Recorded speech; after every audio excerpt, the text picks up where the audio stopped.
And let's talk about agile estimation. If you recall in my previous video, we discussed user story and now that we've discussed user story, you already understand about gathering requirements, how a team can come together and have this conversation when the product owner presents all this next PBI item for the team to work on.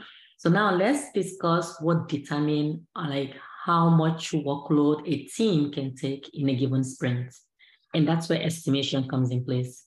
And estimation is something that is very practiced in Agile. And it's very, very important for teams to come together and do the estimation. But in today's video, let's discuss about this agenda, what we plan to cover today, like why estimate. Let's discuss the traditional method versus the Agile method of doing estimation and determining what we're working on and what not. And also, what is the Agile estimation? I'm going to be focusing more on relative estimates, not absolute. And it's very important I point that out because a lot of companies do estimation differently and a lot of teams do estimation differently. So I just want to point out that I'm going to be focusing on relative estimating and also the team-focused estimation. And I'll cover types of estimation and also who participates in estimation and the role of a Scrum Master during estimation, like what is our role and what should we be doing and what should we be looking out for. The first slide here is why estimate. So why do we even estimate as an Agile team? So we've already discussed our user story. We already discussed our product backlog item. And now we're in sprint planning. So why should we even discuss estimation? It's very important to know that when you're trying to commit for a workload in a sprint, it doesn't only matter like, oh yes, it's true, this is value, we are delivering this value, we're delivering this item because it's needed. But the question is, do we have the bandwidth to take on all of these tasks? So do we have all what's needed and we have the availability of people that can actually deliver this work, right? So again, the question is, now that we've stated that we want to work on this prioritized item, we want to work on this next item in our next sprint. So what is the duration of completion? And sometimes before it even, like when features are even brought to team level, at a program level, or maybe at portfolio level, on the PMO management leadership, I've already even do like a generalized, like a bucket estimation. But in this case, we are discussing the current future we're working on based on our team size, based on our velocity, based on all of that. So what is the duration of completion? So we're asking that question together as a team. Do we have the right velocity? Do we have capacity? Do we have the availability of people that can help get these tasks that we think is the next valuable item for us to commit to our next sprint to completion?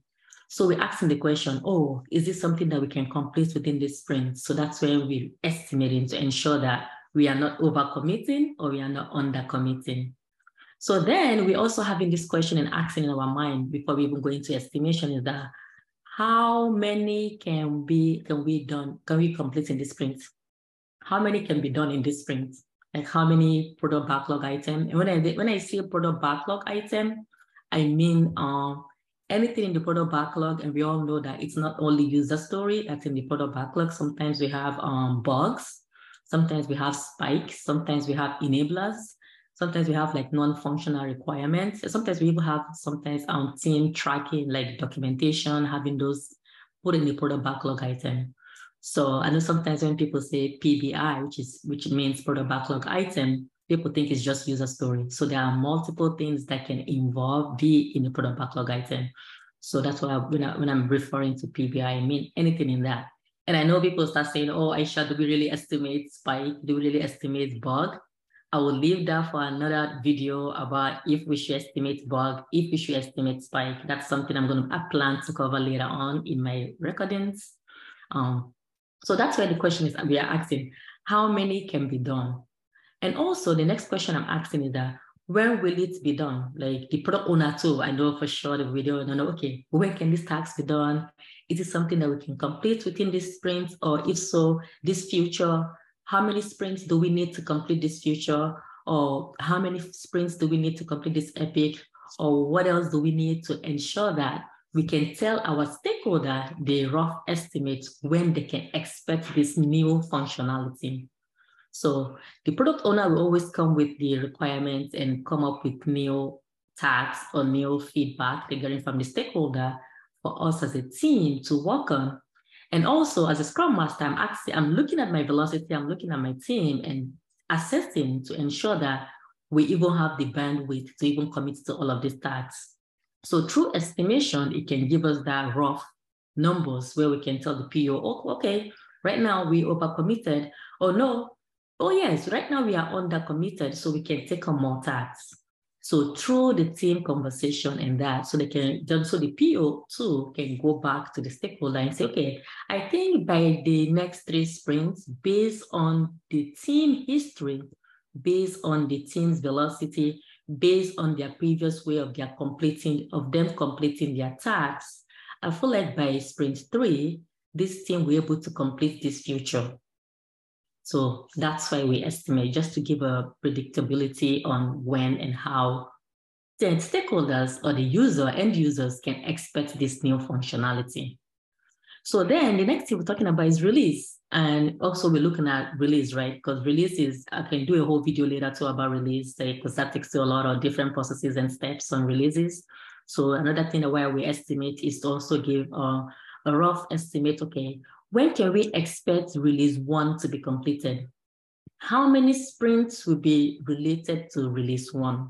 So if not, can this one sprint, because sometimes too, in one sprint, you can do release literally every two weeks, but it also goes back to the nature of your project, nature of your work, and your team availability, and a lot more that in the assess. But let's say you're a team and you do release every two weeks, and now you are looking at this velocity for this sprint and for the next release, and you're looking and ensure that, oh, do we have the bandwidth and ensure that we can release? Because our customers are expecting us to release every two weeks. So let's estimate to ensure that we have the right amount of availability to complete this next release. And let's say to you in your company, you release like maybe every quarter, meaning like every 3 months, or maybe you also release monthly. So you're also looking at the overall velocity of the team and asking the question that, oh, how many sprints do we need to tell the stakeholders they need to wait before they can get this new functionality? So sometimes it's good for us to do estimation just so we can have that predictability. And the size of the build, because sometimes too, they can come in and they can estimate something at portfolio level, like a future, saying that, oh, it's a small task, because it's very easy to do. It's very easy to do. But when you look at the batch and you see that it's a huge batch, although it is easy, right, to do, but it can take the team longer to complete. So we can also look at the size of the build. So that's why we do estimation. There's a different other factors. This is just the simple ones that I'm familiar with based on my experience. So I'm trying to just put this one out. So if you find my content valuable, please like and subscribe to Aisha Scrum platform. I truly appreciate you all. So let's continue. All right, so the next thing I have is for us to discuss like the old traditional method, and also it's not old, right? Because some projects it's still waterfall. And I know it's still called the traditional method because it's been like the olden days, still being used till date. There's still a lot of projects that I'm part of that's Agile and waterfall. So I just want to differentiate the both paths just for you to understand why sometimes estimation is very important in Agile. So let's just compare the both. Looking at in the program when it comes to the traditional method, in the beginning, before we already even start determining what to work on and how they can even go about the project. So initially they start gathering requirements, and that's something that's fixed. Like the future, like right now in Agile, we do futures, we do epic, and we do all those functionality in the sprints, right? Sometimes we've done like in PI plannings and all of that. But in the traditional method, that's something that's initially have to be gathered before we even start development.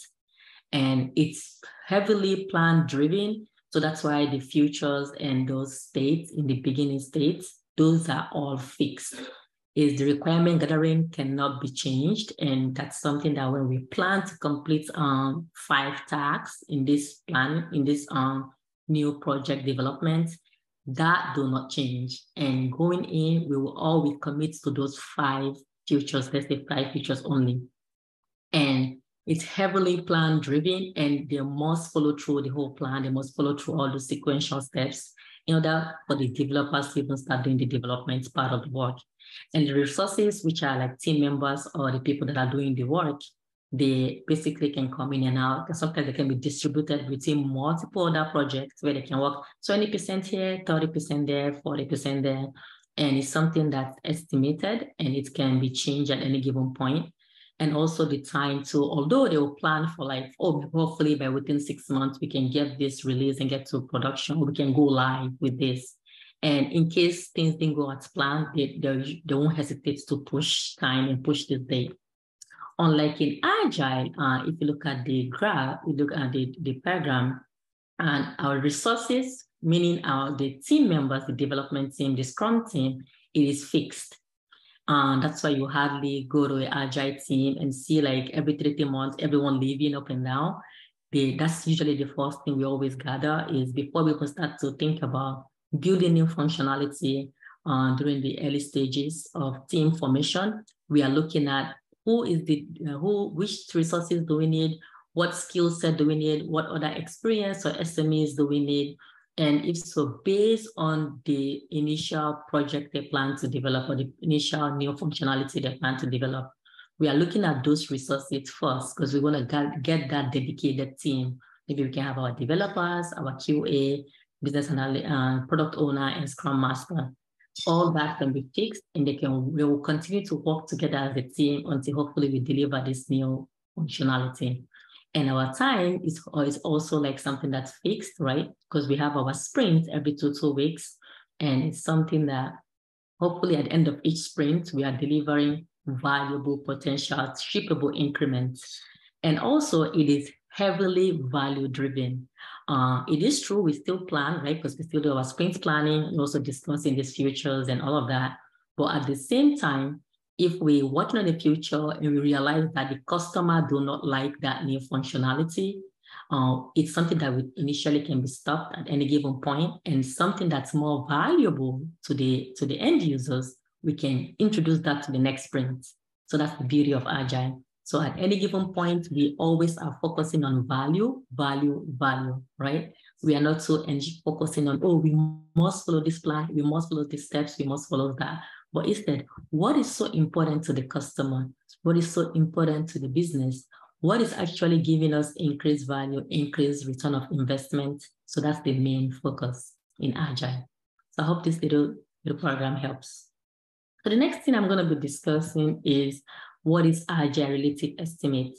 So I'm focusing on relative estimates because relative estimate is something that is heavily practiced in Agile, but there's a different way of estimating. And I know like in Agile, we always want to push for relative estimation.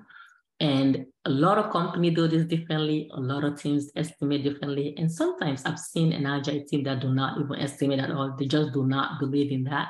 Their goal is just to focus on, okay, we're just going to complete this task and we are matured enough. We don't need those numbers anymore. And every end of the sprint, we have been releasing valuable, shippable increments to our end users. So of course, right? But for the most team that I've been part of, we've always do relative estimation. And relative estimation, one of the several distinguishing factors in Agile, right? It consists of estimating product backlog item, so meaning anything that's in the product backlog, and comparing it from item to determine its size, the volume, and the required efforts relative to the other. So this is something I'm going to further describe with pictures going into these slides. So we are comparing like one item over the next in that same product backlog item. So we are seeing that, oh, maybe if developing, adding a picture frame to this website can take us like 5 efforts to complete based on the volume and all of these efforts needed to complete this task, I think it's going to be 5 because it's a little bit more complex. It takes more challenges, and it can take a little bit more days to complete this task. Unlike just adding a user name on a page where a customer can come in and log in, it can take us just like a day or two, and it's not as challenging, it's not as effort driven compared to the other. So we are relatively comparing the tasks from one story to another to ensure that we are relatively estimating between the two to see which one is more complex, which one is more efforts to complete. And based on that, we'll give it the story points number, which I'm going to be covering later. And the product backlog item should be initiated by comparing it to the baseline. Another thing too, what my team one time have done is to look at one of the user story that's the least complex in the backlog and compare that one that they'll all agree on based on conversation and the requirements and the acceptance criteria on that story.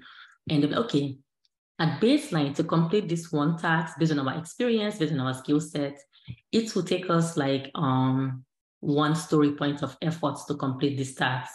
So we're going to be comparing all other user story in this backlog to this one. So if anything, it's more challenging than completing this one user story. We give it a higher estimate number, or a higher story points number. And if it's less, then we'll make it less, So you're comparing it based on one of the baseline you've already identified together as a team. So you're also, when you're thinking about relative estimating, you are thinking of, how large is this item? So what is the volume of this item? How big it is? And the complexity, how much effort do we need to complete this task? Do we even know what we are working on, the knowledge? Because then, do we have the skill set? Do we have the right amount of people to do this work? And what about the things that we don't know? What are the uncertainty? What are the risks in that completing this? Do we have any dependency? So we are looking at all of this too while the team members are doing this relative estimation. So let's talk about different type of estimation. We have T-shirt sizing, which the ones I'm going to be focusing on, story pointing, and ideal days. And this is just 3 of a lot more that's out there. There's a lot more out there about estimation. I'm going to be focusing on these 3. So let's talk about T-shirt sizing. This is the technique used to estimating large backlog item. And for the most part, I've seen that T-shirt sizing have been used for on futures and epic, big chunk of work, just to give all the team to know how complex this future is, or how complex this epic is. So it has a different sizes, several recurrent team working on the same project. So just for everyone to know how complex this work is. And also the T-shirt size, it comes in extra small, small, medium, and large. And very small is not as complex compared to the medium, compared to the large, compared to the extra large, which is even more complex. So it's mostly done during futures, and the decisions about the size is based upon mutual collaboration discussion. That is so true. So this is discussion between teams. This is discussion between people that know about the project, or they have some kind of understanding about the project. So they're regarding the epic, or the future. So then they can give you some kind of rough estimate before, as a team, we do the story pointing estimate. So this is the picture I was talking about the difference in T-shirt sizing. We have the extra small, we have the small, we have the medium and large. And let's say that at future level, because this is done most of the time with my experience, I've been done in future level. And let's say one future if it's given extra small, so then they are roughly estimating that hopefully that can take a sprint. And if it's a given small, it can roughly take within 2 to 4 sprints. And if a future is estimated at medium, then it might take 4 to 12 sprints for that future to overall get completed. And if the future is given large, it means that it can take hopefully a year, basically, not a year, 12 sprints to complete. And so let's say if we give it a future of a small, so we should initially relative to a feature that's given extra small, so we should expect that the extra small ticket, the extra small future should be completed earlier compared to a feature that's being worked on that is small. And mind you, when you are comparing this estimates, you are not comparing it to your real time. So you are comparing this is when the developers start to do the work itself. A medium feature can take us like up to 4 to 5 sprints. Then hopefully when they start working on an extra small feature, that should take them no more than 1 or 2 sprints. So that is also not fixed, right? Even this 1, 2, 3, 4, 5, all these sprints at the bottom, that's estimating. Remember, it's not absolute. There's a very difference between a relative estimate and absolute estimate. So we are just saying that hopefully if we can commit a medium future, we should be within this range. But a small future so can go over that range that we're given. We shouldn't be so fixated with the time, right? The most important thing is for us to ensure we deliver this valuable increments based on this predictability we are given. And sometimes too, we cannot be accurate with our prediction, right? So that's why it is estimates. There's no such thing as a perfect estimate, but hopefully at least we can be closer to what we've been estimating based on our data and our history.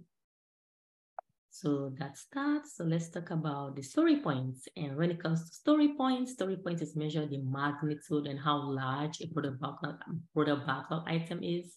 So we are estimating like based on these stories or these features we've been given, or this user story. It can be anything. If your team also estimates bug and spike, it can be that. And you're looking at it and you're coming together as a team and looking at, okay, how large this issue is and how big this work is for us to be able to complete.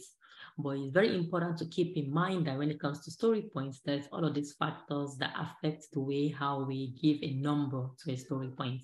And this number I'm going to be covering in my next slide. And the most important thing for my team, I know what we've always focused is on the complexity of the work. So how complex is this work? How complex for us to complete these tasks? And if so, how much effort is needed? Is it like something that can take us a lot more time to complete, like a lot more days to complete? And is it so challenging? Do we have the right people? Do we have the right skill sets? Do we have the experience of doing the work? And do we have anyone in the team that can actually understand these new requirements or new functionality needed for us to do the work? And also the size, right? How big it is, because sometimes something can be not complex, very easy to do, but at the same time can be so long and time consuming to complete. So it's very important to not to just focus, complex, but also you can sometimes focus on the workload, the batch of the work.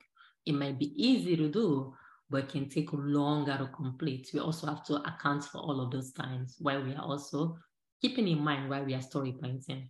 And also on certain things, the unknown.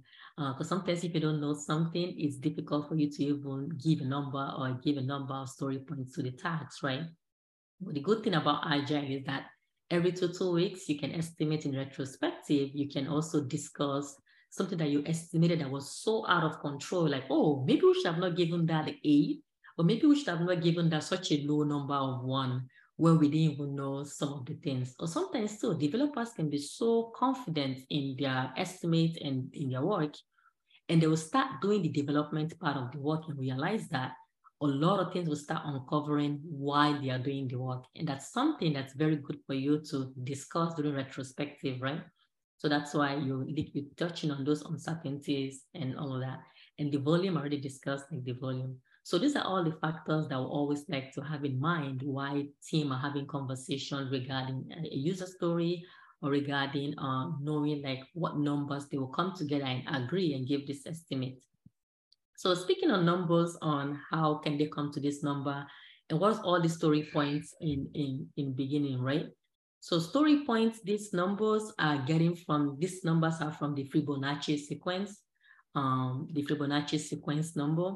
So the Fibonacci sequence is just a number that's out there that we use in Agile, and those will now be turned into a story point. And just like when we have the Roman numeral, right? Those 1, 1, 1, 2, and those numbers.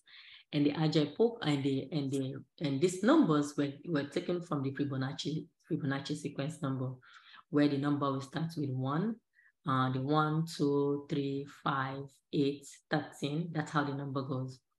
0, 1, 2, 3, 5, 8, 13. If you notice, if you add the last two number, you get the next number. So 1 plus 2 is 3, right? 2 plus 3 is 5. 5 plus 3 is 8. 8 plus 5 is 13. 13 plus 8, it's 21. This should be 21. There is no Fibonacci sequence of 20, by the way. This should be 21. Because 8 plus 13 is 21, and that's how you get to the next number. 21, that should be 21. But so that's how the number is. And the most important thing about this planning poker or agile poker is for your team to come together and you play this game, which I plan to show you all this in my next video, in my Jira video, because I'm going to show you all how to add the estimate on Jira and how to showcase planning poker and all of that. So these numbers are what's given in the story on the product backlog item. And these numbers is what your team will have the conversation, and you'll come to an agreement based on the votes on which number will give to the stacks. Because the product owner will present the user story and read out the description, read out the acceptance criteria for the developers to understand. And sometimes, so we, the Scrum Master, we are also reading out this description, reading out this acceptance criteria. So then the developers will have the conversation. They'll have the conversation regarding that story. And based on their conversation and based on their understanding, they ask any clarifying question to the PO when they do ask that question. And then each developer anonymously will give their vote. That's why we use the agile poker or planning poker. We use all the systems so that the votes will be anonymous. Because if not, think about it, you can also just, the developers can shout out their numbers, right? They can say, oh, I'll give you the 3, or I'll give you the 5, I'll give you the 8. But sometimes if everyone just throw out their number, it can inflict on other people's, right? And because instead what we want is for the vote to be anonymous. So people are truly, truly voting based on their understanding, based on the complexity for them and the effort they see it will take them to complete these tasks. And when they do give the votes, and then we'll have the conversation, right? We'll have the conversation and we go from there as a team. And then we'll do our last vote, and based on that vote, and we'll use the average to now identify for that user story. So that's where all this planning poker thing comes in place. And I plan to go over this more in my video of the user story and on Jira. Right, so the next thing we'll talk about is ideal days. So ideal days is something to, like, some teams they focus on, like they're not focusing on story pointing, they're not focusing on doing relative estimate, they do not do relative estimates, but instead developers will discuss and say, based on the challenges, based on the efforts of me completing the task, it will take me 5 days to complete this task.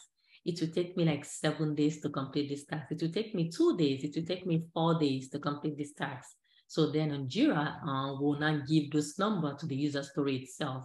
But there's a lot of controversy about using ideal days, right? Because then if you think about it, if we do use ideal days, we are removing the team communication, right? Because then before we even start determining how complex this task is and everyone contributing and everyone saying their own thoughts about this task, it doesn't matter, right? Because the developer that's actually doing the work will totally have the say on how many days it will take them to complete that task. So instead of us worrying about how we can bring everyone together as a team, but instead we're asking questions on sprint planning, like, oh, who will be working on this task, right? So, oh, you'll be working on it. So if you'll be working on it, how many days will it take you to complete this task? Instead, in Agile, we like to promote the collaboration, the team togetherness, and team coming to that consensual agreement. And we always try to discuss the user story itself and give it the estimate before even anyone work on the task. But in ideal days, the person that's doing the task will have the total say. So that's why I'm not so fan of ideal days. But some teams, they still will use ideal days because to them, that's what works for them. And sometimes to the HR company will like that because they'll see, oh, how many days did we hire this contractor? How many days did this contractor took to complete this task? And we're going to pay them based on that. So that's why some companies still use the ideal days. But for the most part, relative estimate is good because we try to promote that togetherness.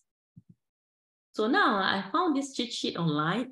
It's at www.teamhood.com, and I'm going to give them credits. I definitely found this nice chart online about cheat sheet about story points, what we should consider, and how can the team give it on their numbers. And it have here how much is known about the task, right? Because it's very, very important. Because sometimes too you don't know. Because if you don't know, how can you give it a number, right? But if you know it and you're also assessing dependency, right? Because sometimes dependency can prevent us from completing our tasks. So we want to discuss dependency early on, even during backlog refinement, during sprint planning, and we are identifying and removing those dependency before we can commit to it together as a team. So then we are identifying this dependency, and then then it can help us determine how much story points we're giving it. But the most part is before you can even commit to tasks, for the most part already the dependency has already been identified and the dependency has already been removed. And how much work effort, like how much effort it will take us, how much challenges it is to complete this task. And then you can now give it this Fibonacci sequence numbers, the story points. So those are the same numbers I was showing you previously, the 1, 2, 3, 5, and 8. So it has here, like, if we're, like, let's say we can relatively compare the story point of 1 compared to the others. We'll say, like, in the heart, these team members knows a lot. They know everything about this task, and we don't have any dependency. And for this task, the team member, I'm not going to focus on the hours because, to be honest, the hours is not important, but instead is how much complexity, how much effort it's needed to complete this task. And then they will give you everyone will give in their inputs. And then if the team members will agree that to 1, they will, okay, our baseline for this is anything that does not have dependency. We know all this information needed, and the effort is being accounted for. We're going to give this task a 1. And then you can also, this can also help the team for looking at the number 2. Oh, we know almost everything. We don't have any none. It can take us these days. But remember, these days is not something that should be the huge factor, but instead we should focus on the efforts, the complexity, and knowing the uncertainty and things, the volume of the work. So that's what I've always based mine, and not the days. Because it can take people different days when it comes to completing tasks. It might take you, the experienced person, like half a day to do a task. So it might take me, a junior developer, like 5 days to do that same task. I would take you, a senior developer that have 20 years of experience, like a half a day. So that's why it's very important not to focus on the days, but instead we'll focus on the efforts. Then everyone can vote, and based on that vote, we'll give you the tasks. So this is just telling you, like, hopefully the best practice as a team, when anything is bigger than 5, is good. That's bigger of an estimate. It means that it's more complex, it's more effort, and it can be more challenging to complete. So that's why I've always coached my team to not to commit to anything more than 5 in a sprint. So let's talk about different sizes. I know, like this box, right? So when I was talking about relative estimation, so when we say that this is a medium size, we're giving the medium size a 2 story points. So then for sure, we cannot give a smaller box a 2, right? Because you are telling me that relatively to this big medium box size and this smaller box size, if this medium box size is a 2 in effort, we're giving it a 2 points of effort, then this smaller box should take us less effort to complete. So that's what relative estimating. We are comparing in these big boxes in size, and we are comparing one thing from the baseline. And based on what we all agree on as a team, we give the votes, and based on the votes, we come to a consensual agreement and now give that estimate the number. So, and we all know this. So if we have a bigger box that will take us like 3 story points to complete, then this biggest box should be more, right? Because that's what we are comparing. So if this big box, we are saying that's going to take us 3 story points to complete, then this biggest box, because if you look at the size of the box, this biggest is bigger than this bigger one. So then this biggest box should take us more effort to complete. So you see, I was comparing the small to a medium. So now I'm comparing it by relatively. If a bigger, it takes you less effort, then the bigger should even take you more effort because it's more bigger and it's more effort, the more challenging to complete and the more volume of it compared to the bigger one. So we are comparing stuff related to one another. So now let's talk about who can participate in estimation. Like who can participate in estimation? And this is a question that's very important for us to know, that the developer that's doing the designing, building, and testing, they the one should be estimating. The product owner do not estimate. The project manager do not estimate. The Scrum Master do not estimate. The engineering manager that's not doing the development work do not estimate. But sometimes I know we have engineering managers that are part of the team are also doing development work. For sure, they should participate. Anyone that's participating in doing the manual work should participate in the estimation. So development that are doing documentation that relates to that future, to that work, they should be part of that estimation. Developers that are doing their research and analysis, like depending on the environment you're working, they should participate in the estimates, right? Developers that are doing trainings, because sometimes we have some developers that are doing trainings, that we should sometimes account for those times that they are doing their trainings. And as long as they're part of that, learning something new that's related to that future, that's related to that new, maybe migration your team is doing, they should also participate in estimates. And developers too that are doing knowledge transfer, because that also is taking away time from their time to do their work, they can also participate in the estimation. So it's very important to know that the people that are doing the work should participate in estimation, not the Scrum Master, or the PO, or the manager, and all of that.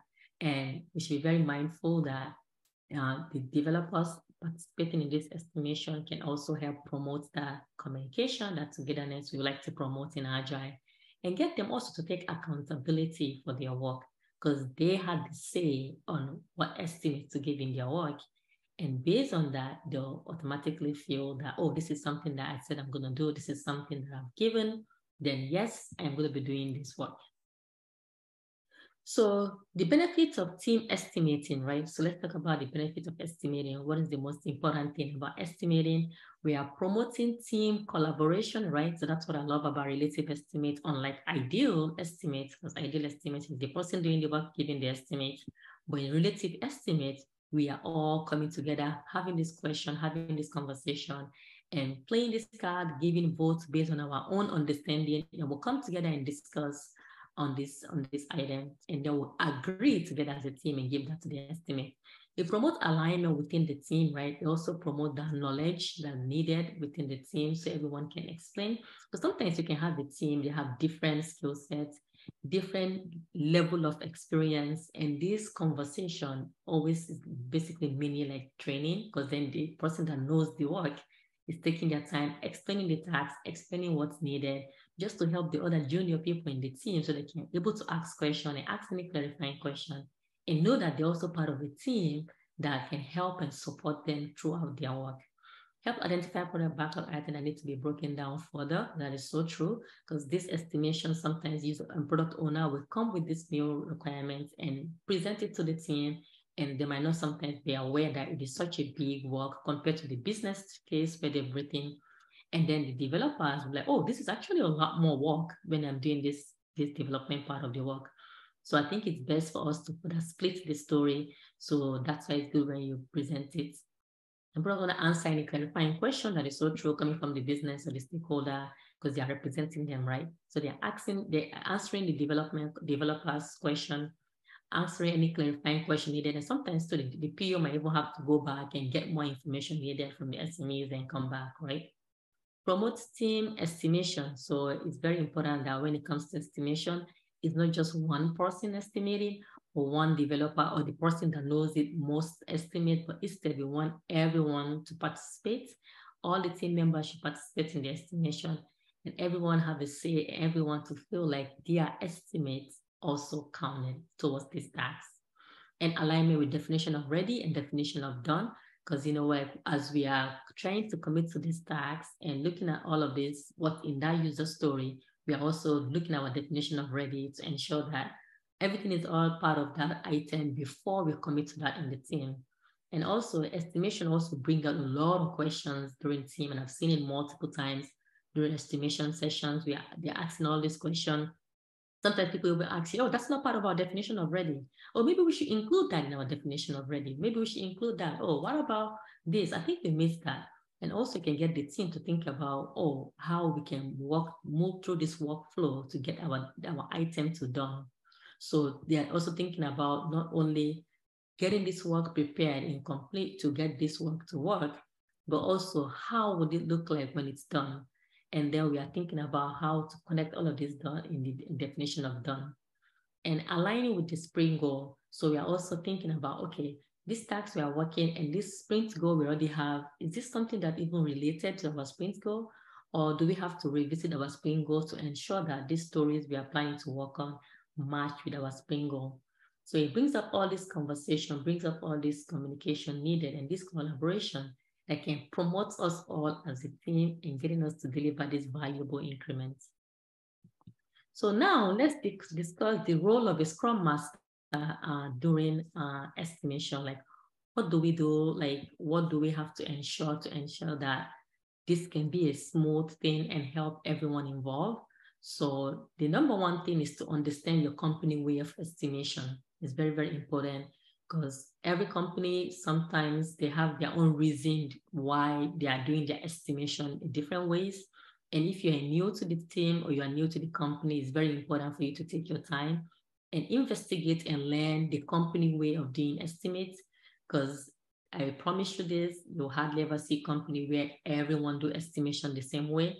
But it's very important for you now to adjust and learn your company way of doing estimation so that can help you better prep and learn and support your team. So observe your Scrum team estimation technique. You join the Scrum team and you observe how they do an estimation, like, oh, who is participating? Is it just the tech lead that's giving the numbers? Are they just throwing numbers or just typing numbers? Is everyone quiet during the session, right? Or is it just the product owner even guessing some of these numbers to them so they can say, okay, we agree with you, let's just put that number. You'll be surprised how much anti-patterns you will notice when it comes to estimation. Just observe those and learn about it. So then you now assess the team understanding on estimation. So then you start asking questions after you've observed, you understand the company's way of doing things, you've learned the company way of doing things, you've observed the way how the team is doing it, because then again, we just don't want to observe and keep it, right? Then you start bringing this up questions in your one-to-ones with the team. Oh, by the way, tell me about your understanding estimation. Are you familiar with estimation? So what estimation were you doing? Or do you know the reason why the team adopted to do estimation this way? You ask all of these questions so you can understand their true understanding on estimation. So then that can help you know what kind of trainings or workshop you will do to help support your team if they have any anti-patterns, right? Then also educate the Scrum team on estimation if needed, right? Because sometimes too, you join the team's already doing good, their velocity is right, or sometimes they use their average velocity and they are so on point and they've been on point, which is weird too, right? The company, so you can't just be on point. There should be sometimes good with the estimate, but if your team is always accurate with all estimates and each sprint, then maybe they are not challenging themselves enough, or maybe they are just giving numbers. So sometimes too, those imbalances can help you promote ways to improve as a team.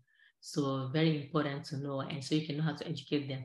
And coach the team on estimation. So when you notice sometimes after joining the team for a little bit and you see some anti-patterns, and you can sometimes ask, it's gonna be, oh, by the way, is there a reason why we are doing this estimate this way? Anyone want to explain things further for me? Like you coach them and you suggest them best practices, you suggest them based on what you've learned on the company. This is how you think they should do it, but what do they say to that? What is their thoughts? And you coach them on that. Facilitate the estimation session, because you'll be that Scrum Master, you are ensuring everyone participates, and you facilitate the session by asking the team member that voted the lowest to explain their reason behind their vote, and you ask the team member that voted the highest, the reason behind the vote, and promote that conversation. Very important. Ensure the team alignment on the estimation, right? Because sometimes team will give different numbers and you try to get them all to talk and explain and get that buy-in you need. And then later on, the team will be like, okay, since this person say it's one, we'll just give it a one. And you'll be like, no, we're not giving it that way. But instead, let's have another conversation regarding this estimate. So do you all agree that we can re-vote? Okay, sure. So based on what this person explained and that person explained, do you all now further have understanding on this task? If so, what will be our follow-up action item needed before we can come back to this? Or maybe this is something we can come back to. And sometimes you can force the team to give estimate on something they do not understand. If that task is not of a priority, it can always go back to the product backlog and we can negotiate with the PO and know what item we can even bring in further, just to ensure that we have the alignment in the team and everyone feel like their voice is being heard. Educating the organization and estimation after you've been there, you notice it is also very good for you to educate the company, educate the teams, and also bring awareness on best practices on estimation. Ensure everyone participates. This is sometimes can be a little challenging, right? Because we want everyone to participate, every developer to participate in the estimation. And also, don't forget the testers. When I mean the developers, according to the Scrum Guide, it means anyone that's doing the work, right? So people sometimes just think it's the dev team and we're leaving out the testers. No, the testers also are part of the development team. So the developers and the QAs and all of that too, estimates should count and everyone to participate in this estimation. And we Scrum Masters, we promote for that. And if you missed my video on planning poker on estimation on Jira, you're going to be seeing that down below. Check out that video. You can further understand how you put in estimation on Jira, how you even promote this conversation on this using this planning poker with your team. And thank you very much for all your time and effort. I truly appreciate you all. If you find my content valuable, like and subscribe to Aisha Scrum, and see you all again next time.